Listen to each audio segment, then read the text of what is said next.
Hello friends, इस video में आप सभी का स्वागत है। आज हम करने वाले हैं क्लास 9th का मैथ, जिसमें हम कर रहे थे 9वां चैप्टर। इसके पिछले वीडियो में हमने उदाहरण करवाया है, प्रमेय करवा चुका है। ठीक है, अगर आप प्रमेय नहीं पढ़े हैं 9.1 प्रमेय तो जाकर देखिए। यह प्रश्नावली चल रहा है, प्रश्न 9.2 यानी 9.1 एक्सरसाइज चल रहा है, तो जाकर उसको देखिए पहले। ठीक है, आप उसको नहीं देखे हैं तो आपको क्वेश्चन में प्रॉब्लम हो सकती है, तो पहले जाकर उसको देखिए, फिर उसके बाद सारे क्वेश्चन आपको समझ में आएंगे। ठीक है, तो जाइए, दूसरा वीडियो है जिसमें प्रमेय हमने करवाया है, तो जाकर और देखिए। ठीक है, इसमें हम करेंगे उदाहरण दूसरा, फिर उसके बाद क्वेश्चन है, तो क्वेश्चन करेंगे, सारे को करते चलेंगे आसानी से। ठीक है, एकदम आसान भाषाओं में हम सब कर रहे हैं, यूपी बोर्ड वालों के लिए, हिंदी मीडियम वालों के लिए है। ठीक है, तो इसमें देखिए क्या बोला है इस क्वेश्चन में। अगर आपको इसके पिछले वीडियो में किसी भी क्वेश्चन उदाहरण कुछ भी दिक्कत आई होगी तो आप कमेंट कर सकते हैं। ठीक है, या फिर आपको कोई भी क्वेश्चन करना है, पूछना है, तो आप जाइए चैनल पे आपको व्हाट्सएप ग्रुप का लिंक मिल जाएगा, वहाँ से आप मैसेज भी कर सकते हैं कि ये क्वेश्चन हमको नहीं आ रहा है, जो भी दिक्कत समझ आती है। ठीक है, चलिए यहाँ से करते हैं। ठीक है, आज का लेक्चर शुरुआत करेंगे इस क्वेश्चन से, यानी उदाहरण से। पहले पढ़ते हैं कि यदि एक त्रिभुज और एक समांतर चतुर्भुज एक ही आधार और एक ही समांतर रेखाओं के बीच स्थित है, तो सिद्ध कीजिए कि त्रिभुज का क्षेत्रफल समांतर चतुर्भुज के क्षेत्रफल का आधा होता है। देखिएगा, यहाँ से हम दो चीज करेंगे। पहले तो हम एक चतुर्भुज बनाएंगे समांतर, इस तरह से।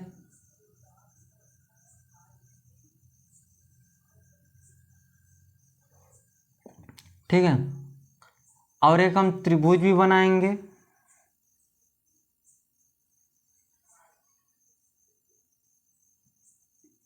इस तरह से। हम नाम लिखते हैं ए, बी, सी और डी। इसको ले लेते हैं पी। पी के समांतर एपी के समांतर एक और हम बना लेते हैं चतुर्भुज। अच्छा, समांतर चतुर्भुज, इस तरह से। एक क्यू लेंगे, क्या ले लेंगे? क्यू ले लेंगे। देखिए, दो आपको चतुर्भुज दिख रहा होगा, एक ए बी सी डी और एक दिख रहा है ए बी क्यू पी। दो चतुर्भुज इसमें से दिख रहे हैं। ठीक है, हमने एक त्रिभुज भी बनाया है ए बी पी, हमने एक त्रिभुज भी बनाया है ए पी पी। तो मान लेंगे, लिखेंगे माना त्रिभुज A P P sorry A B P और समांतर चतुर्भुज, समांतर चतुर्भुज क्या? समांतर चतुर्भुज A B C D, A B C D एक ही आधार और एक ही आधार, कौन से? ए बी, एक ही आधार ए बी और एक ही समांतर रेखाओं ए बी तथा पी सी के बीच स्थित है। ठीक है, ए बी तथा पी सी के बीच स्थित है। जो त्रिभुज है ए बी पी और चतुर्भुज जो है ए बी सी डी, एक ही आधार और एक ही समांतर रेखाओं के बीच में स्थित है। ए बी और पी सी रेखाओं के बीच में स्थित है। आगे हम बात करेंगे, हमको सिद्ध करना है क्या? देखिएगा,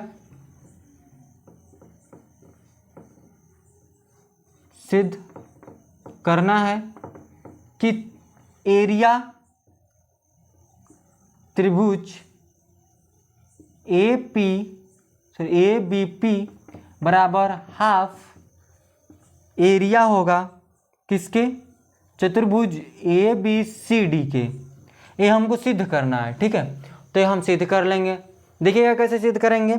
तो हम प्रमेय देखिए हमने भी बनाया ना कि देखिए यहाँ से एक चतुर्भुज एक अन्य चतुर्भुज भी बनाया, एक अन्य चतुर्भुज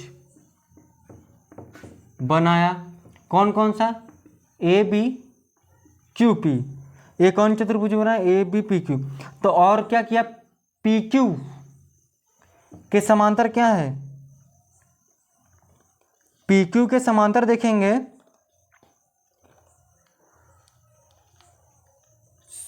पी क्यू के समांतर क्या है? ए बी। पी क्यू के समांतर ए बी तथा एपी के समांतर हमने बी क्यू खींचा। एपी के समांतर हमने बी क्यू खींचा, ठीक है। सॉरी, कोई भी लिख लीजिए, या फिर बी क्यू के समांतर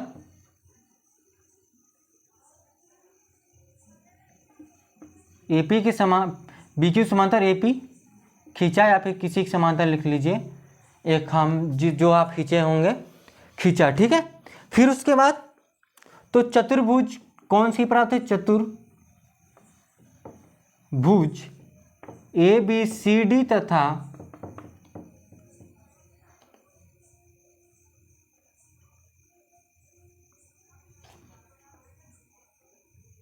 ए बी क्यू पी प्राप्त होता है, जो एक ही भुजा ए बी तथा एक ही आधार ए बी तथा रेखाएं ए बी तथा पीसी के बीच स्थित है, ठीक है। इतना हो गया। अब देखिए आगे क्या लिखेंगे, इसमें थोड़ा लिखना है, आप नहीं भी लिखते हैं फिर भी चलेगा, लेकिन आप जो कर रहे हैं ना आप लिख देंगे तो अच्छा रहेगा, क्योंकि जो अगर मान लीजिए बोर्ड के पेपर में, मान लीजिए पेपर में दे देता है, ये 9th का है ना, तो देखिए मान लीजिए आपके स्कूल के पेपर में दे भी देता है ना, तो आप कर सकते हैं आसानी से, ठीक है। जो कर रहे हैं उसको लिखते जाइए, क्या दिक्कत है। अब देखिए क्या हमने किया,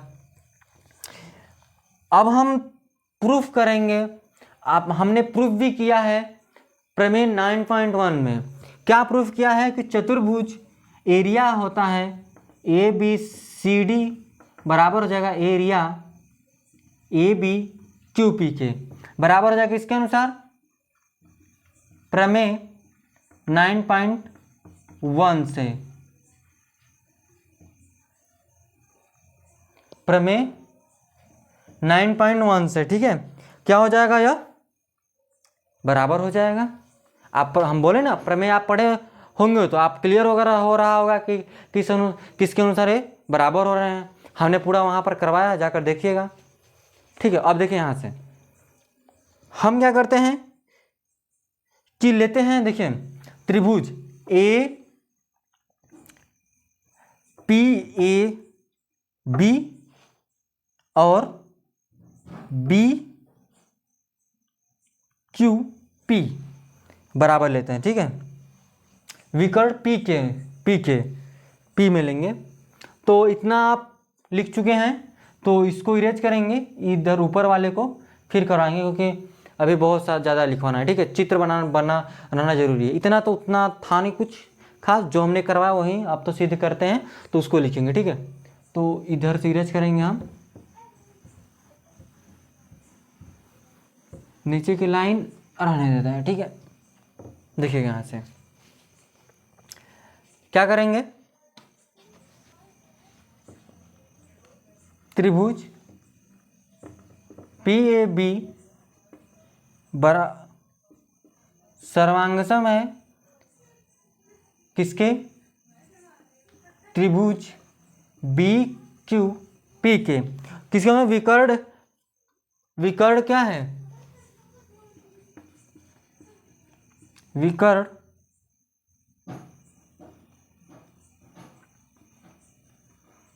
पीबी समांतर चतुर्भुज ए बी क्यू पी को दो सर्वांगसम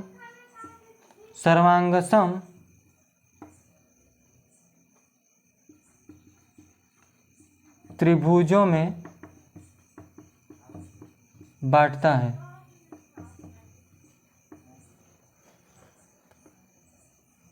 जो विकर्ण है पी बी समांतर चतुर्भुज ए बी क्यू पी को दो सर्वांगसम त्रिभुजों में बांटता है, इसलिए जो त्रिभुज है ए बी पी यानी पी ए बी वो बराबर है पी क्यू पी के सर्वांगसम होगा या बराबर है। ठीक है, इतना आपको क्लियर हो गया। अब देखिए यहां से क्या करेंगे, देखिएगा, तो जब ये बराबर है तो इसकी एरिया भी सर्वांगसम है तो इसकी एरिया भी बराबर हो जाएगी। क्या हो जाएगी, एरिया भी क्या हो जाएगी, बराबर हो जाएगी। ठीक है, तो लिखेंगे,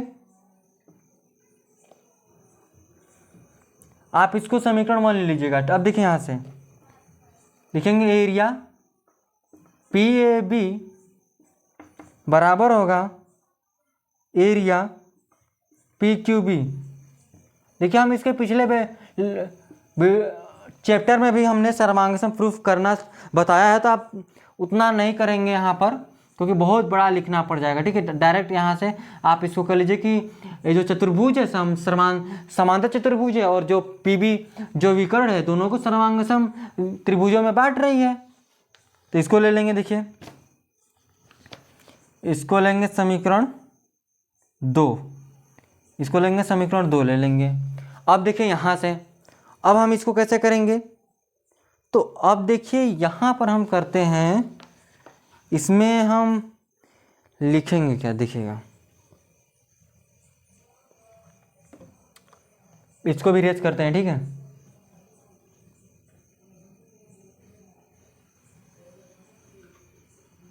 पर मैं देखिए यही है फर्स्ट वाला आप लिख चुके होंगे, तो उसके आगे देखिए क्या करेंगे हम यहाँ से क्या लिखेंगे, इस लिए हमने शुरू में क्या लिखवाया था, एरिया पी ए बी बराबर half area A P Q B. देखिए हम इसको क्या लिख सकते, सॉरी इसको हम क्या लिख सकते हैं, देखिए यहाँ से area A P A B half कर सकते हैं ना इसको, ए बी क्यू पी को, इसी का तो हाफ है, इसी को तो सर्वांगसम भागों में बांटा गया है ना, इसी वाले को, इसीलिए इसको हाफ कर दिया। अब देखिए पी बी, देखिए एरिया पी ए बी के जगह हम क्या लिख सकते हैं समीकरण 2 से, तो पी ए बी के जगह हम लिख सकते हैं एरिया बी क्यू बी, इसको लिख सकते हैं। ठीक है, बराबर में करेंगे 1 area A B Q P समीकरण 2 से, समीकरण 2 से। अब देखिए यहां से क्या करेंगे, ये समीकरण 2 से इसको क्या लेंगे, तीसरा समीकरण ले लेंगे। ये समीकरण 2 से आया ना कि पी ए बी बराबर बी क्यू पी, तो यहां पर हमने पी ए बी बराबर किया half area A B Q P ले लिया। हम इसकी जगह उठाकर हमने इसको रख दिया, इसको समीकरण हमने ले लिया 3 ले लिया। अब देखिए इसको क्या करेंगे, ध्यान से देखिएगा। ठीक है, समीकरण 1 2 3, देखिए ये हाफ है, करेंगे देखिए कैसे, समीकरण 1 और समीकरण 3 से लिखेंगे, समीकरण 1 और 3 से क्या लिखेंगे कि एरिया पी ए बी 1 और 3 से, तो 1 यहाँ है और 3 यहाँ है। ठीक है,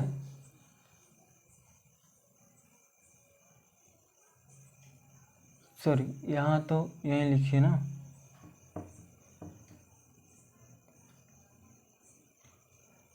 ये हम क्या कर रहे हैं, ठीक है सही है। यहाँ हमने लिखा है, ये इसको लिखा है ना, ये समीकरण, ये होगा समीकरण 2 से, ठीक है, यहाँ भी सही था। इसको लिखेंगे समीकरण 2 से, ठीक है, इस वाले को लेंगे, ठीक है।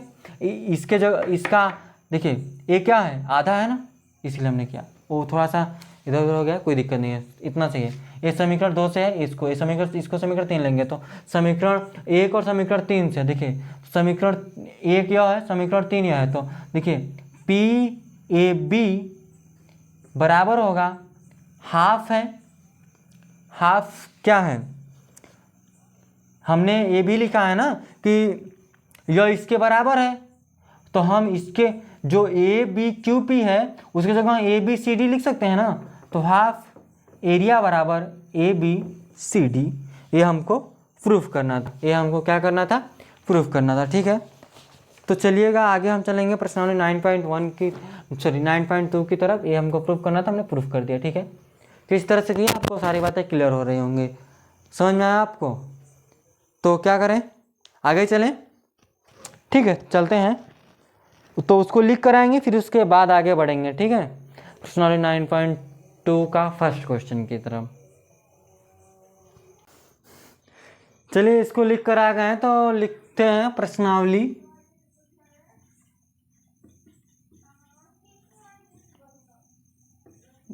9.2, प्रश्नावली 9.2, जिसमें फर्स्ट क्वेश्चन है आकृति 9.414 में देखेंगे क्या, एक चतुर्भुज है,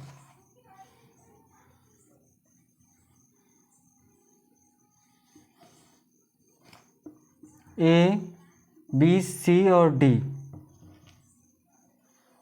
यह इस पर लंब है, यह इस तरह से लंब है, ठीक है। ये F है और ये E है। हल करेंगे हम, देखिए दिया है क्या,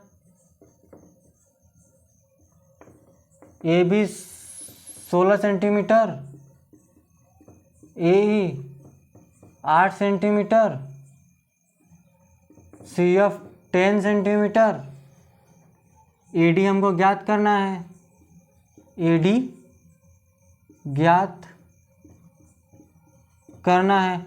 तो यहाँ से देखिएगा ना, हम एक पढ़े थे कि चतुर्भुज बराबर क्या होता है, जैसे कि हमने पढ़ा था, जैसे कि एरिया ABCD बराबर हमने पढ़ा था क्या, इसकी लंबाई, मतलब ये जो लंबाई दी है और ये, यानी कि हम क्या लिखेंगे, ध्यान देखिएगा, हम अभी इस साइड से ले रहे हैं, इस साइड से, ठीक है, ऊपर नीचे का ए वाला लेकर, तो लिखेंगे क्या, AB गुणे AE। तो AB कितना है, AB ध्यान देंगे तो 16 सेंटीमीटर, कितना है, 16 है। AE कितना है, AE ध्यान देंगे तो 8 है, कितना है, 8 है। तो एरिया इसका निकलेगा कितना, ABCD बराबर 16 8 है, कितना होगा,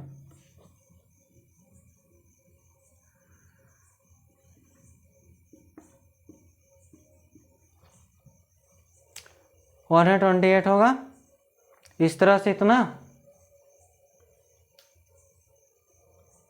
अब देखिए तो निकल गया। अब देखिए दूसरी तरफ से लेंगे, इस साइड से AD लेंगे यह, और यह CF वाली लंबाई लेंगे, CF की क्या हो जाएगी,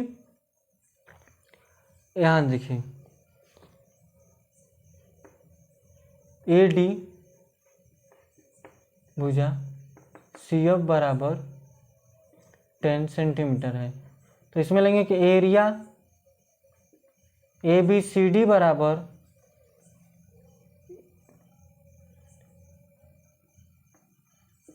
AD मल्टीप्लाई CF।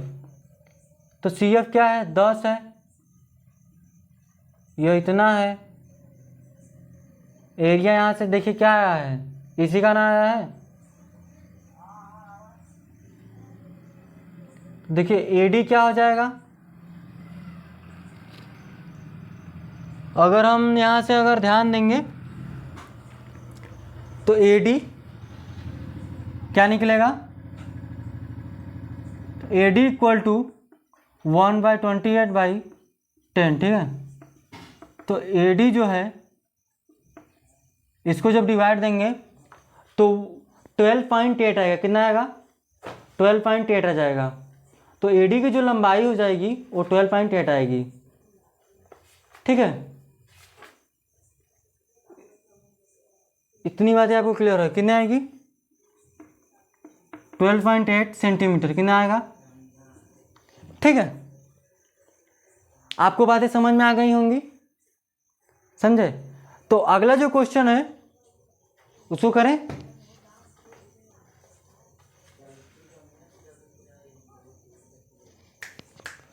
चलिए दूसरा भी कर लेते हैं, ठीक है। दूसरा करेंगे, फिर उसके बाद इस वीडियो को लास्ट करेंगे, समझे?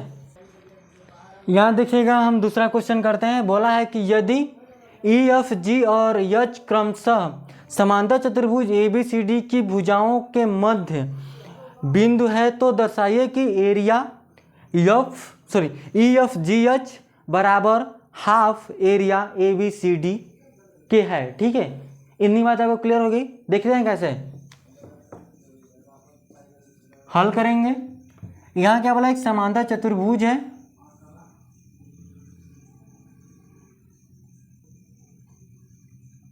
इस तरह से, जो ए बी सी और डी है, ठीक है। और बोला है कि जो ए बी है वो यहाँ पर है, ई का मध्य बिंदु, ए सी का मध्य बिंदु है ई, ठीक है। हम क्या लिए हैं? ए बी सी डी, ठीक है। तो ए बी का मध्य बिंदु ई है और बी सी का मध्य बिंदु हमने लिया एफ और सी डी का मध्य बिंदु ले लिया है जी और ए डी का जो मध्य बिंदु ले लिया है वो हम ले लिया है एच, ठीक है। तो हमको सिद्ध करना है, देखिएगा, सिद्ध करना है, सिद्ध क्या करना है कि जो ये त्रिभुज है, ठीक है, जो ये चतुर्भुज है, सॉरी, ये जो चतुर्भुज बना इस तरह से, वो क्या है कि E F G H area बराबर हाफ है area A B C D के, क्या? ए बी सी डी के। ये हमको प्रूफ करना है। तो अब देखिए प्रूफ कैसे करेंगे। यहाँ से एक और लंब डाल लीजिए, ठीक है। अगर हम यहाँ पर यह दो त्रिभुज बना ना, देखिएगा कैसे। ये जो त्रिभुज है ई एफ जी, ध्यान से देखिएगा, जो त्रिभुज होगा, पहले तो हम इसको लिखते हैं, ठीक है। त्रिभुज ई एफ जी, या फिर ऐसे लिखते हैं त्रिभुज एफ ई जी एक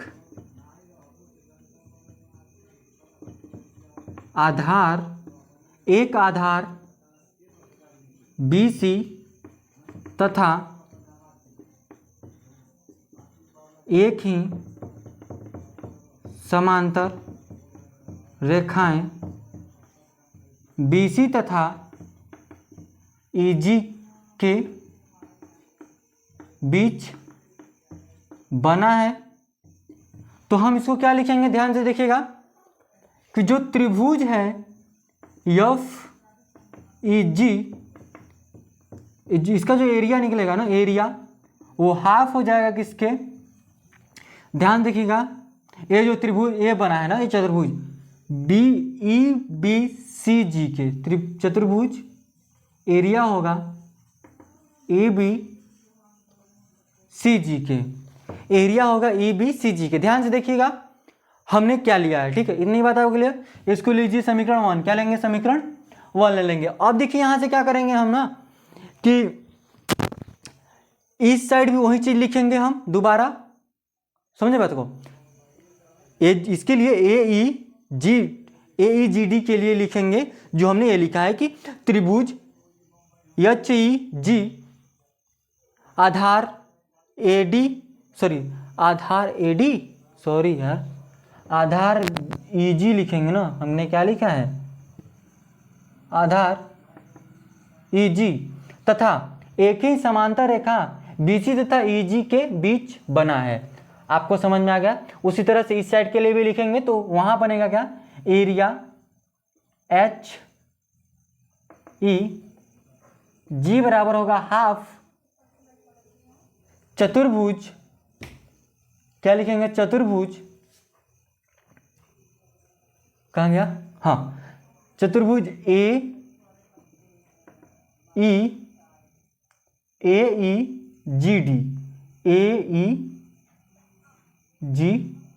के, इसको चलेंगे समीकरण 2। अब देखिए समीकरण 1 और समीकरण 2 को जोड़ लो। समीकरण 1 और समीकरण 2 को जोड़ेंगे ना, ध्यान से देखिएगा, तो यहां से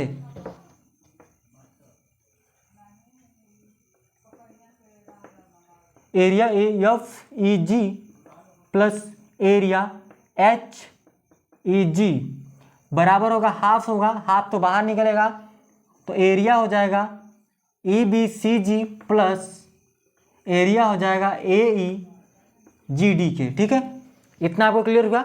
और देखिए इसको हमने ऐड किया EBCG और AEGD, इन दोनों को हमने ऐड किया तो क्या निकला, ABCD निकला। क्या निकला, हाफ ABCD को, क्या निकला, हाफ ABCD। इतनी बात आपको क्लियर हो गई। अब देखिए इसको क्या करेंगे हम, ध्यान समझिएगा। ये क्या है, FEG और HEG दोनों, ये कौन सा चतुर्भुज बनाया, चतुर्भुज बनाया है, देखिएगा। तो एरिया हो गया किसका, दोनों को जोड़ दिए तो EFGH, क्या हुआ, EFGH। ये हमको प्रूफ करना था और प्रूफ हो गया। ठीक है, तो बस इतना ही करना था हमको, ज़्यादा कुछ नहीं करना इसमें। ठीक है, अब देखिए इसमें से आपका बचता है 3 4 5 6, यानी कि टोटल मिलाकर 2 2 4 क्वेश्चन और बचते हैं जो हम नेक्स्ट वीडियो में कर लेंगे। ठीक है, जो नहीं कर पाएंगे उसको तो करना ही है, नहीं करेंगे तो आपको होमवर्क देंगे। ठीक है, चलिएगा आज के लिए बस इतना रखेंगे। अगर आपको क्लास 9th मैथ से रिलेटेड कुछ भी दिक्कत आती है तो आप कमेंट कर सकते हैं। आपको वैसे सारी बातें हमको क्लियर हो रही होंगी। अगर आपको उदाहरण में कोई भी दिक्कत आई होगी ना, उदाहरण थोड़ा सा लंबा था लिखना, लिखे थे, अगर नहीं लिखे होते, जो डायरेक्ट इस तरह से करते जाते तो आपको समझ में आ गया होगा था। ठीक है, चलिएगा आज के लिए बस इतना रखेंगे। धन्यवाद।